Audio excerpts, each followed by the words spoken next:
You're going live. Hi, folks. It's Brad Knowles here from Permanent Fish Finder. Fellow fishing guide is in the house, Scotty Boulder. Hello. Fellow Fly Tire. He's also a good friend of mine. We work together. We're a team. Some might call us brothers from other mothers. So tonight, I've got a fly that is special to me. And if you've ever been in my sport shop, Spud Valley Sporting Goods, LTD, downtown Permanent 1380 Birch Street, I've probably recommended this fly to you, and you've had success.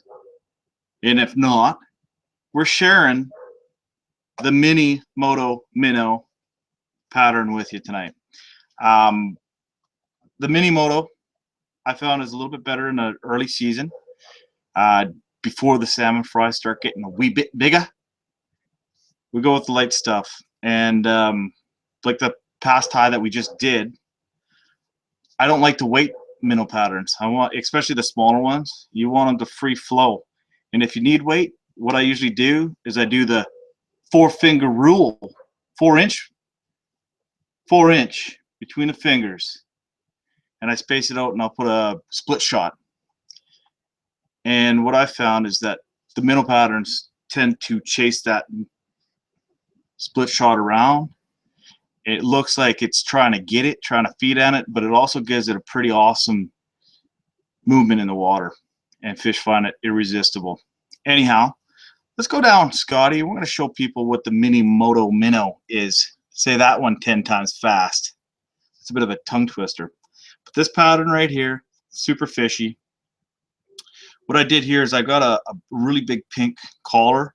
I'm going to dampen that one down just a little bit. I'm going to put a little bit of dubbing in behind there, and then get the collar up tight to the bead so it's not so blingy and flashy. So separated. And that's wicked karate chops going on there. Anyhow, let's get down to business. Hopefully I don't break my thread 3 times trying to tie this fly. I think we eliminated that problem on the last tie that I had. Scotty sabotaged my bobbin. That was a dirty trick, Scott. That was good, eh? Yeah, that was dirty. Hook file. I'll teach the boss. I'll teach the boss real good. So anyhow, we're starting off here. Size 6 nymph hook with a silver bead up here. It's real shiny like my tooth. Real shiny like. Anyhow, prior hockey injury. Now I got a nice silver tooth or white gold. I thought it was from tripping down the stairs. It could have been that too. I don't remember. I woke up in the hospital. I'm kidding. I didn't wake up in the hospital. But anyhow, what we're going to do here, let's get our thread started. We're going to start at the back end. We're going to start with our tail. Our tail is white Marabou, and you see how that thing is just flowing like it should. I'm going to break off a few little pieces of this guy. Just use my fingers like a tool. I like to get the tail a little bit, maybe a little bit longer than the shaft of the hook. Tie it on, just like so.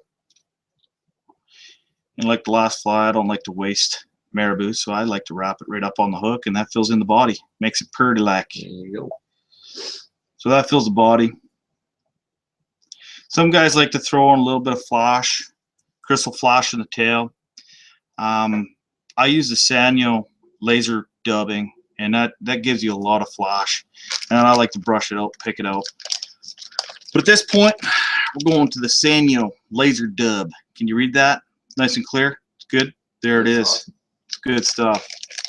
This has got some UV quality to it. You know, Permanent Fish Finder, we're all about getting the upper edge on fish. So we start out with a big chunk of this Senyo laser dub. Twister on your thread. This is an ideal thread for doing dubbing, but you just got to get it anchored the first wrap and try to keep it off the hook like I just did. So I want to get it anchored. At that point, spin it to win it.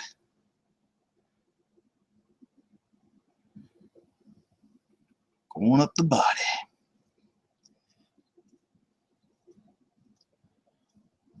I've done that a few times. You can tell, can't you? You can tell. You've been making a few of those today. And why have I been doing that, Scotty? You're anticipating your day off. So yeah, anyhow, you got the body on there. At this point, I like to brush out this nice dub a little bit, get it nice and pretty like. You can see how this is going to start to flow a bit. And it kind of sneaks that little bit of pink. I can't see the camera side, but this side's looking pretty darn nice. You can see it kind of flows into the tail. Nice and the pretty. pink's not really showing up. But you kind of you don't really want it to, but yeah. it does in a sense. But there is a pink hue, a nice light pink hue to that dubbing. Very nice. And then I'm going to go to Crystal River. This is Mallard flank in wood duck color. This is good stuff. I mean, what was that product that you were using? That's another teal Mallard flank. Teal flank, Mallard flank. They're all pretty different ducks. Just different ducks, all the same. Beautiful recipe though.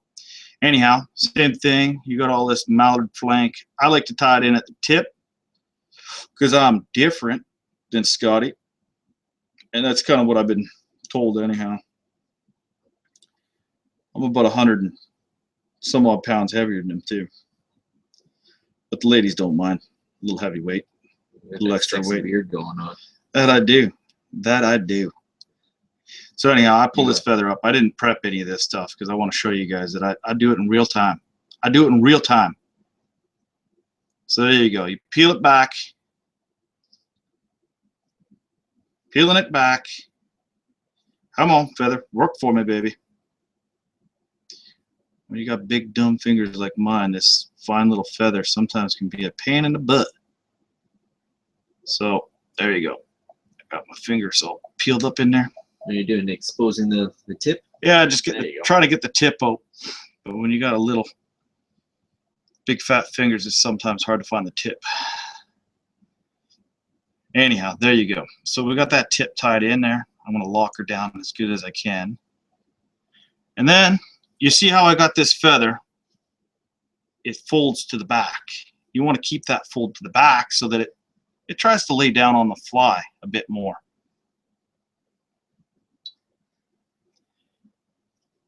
And at first, you know, the first couple of times I tied this, I was really worrying a lot about how the feathers are looking over the front. But I'm going to show you a little trick here in a second.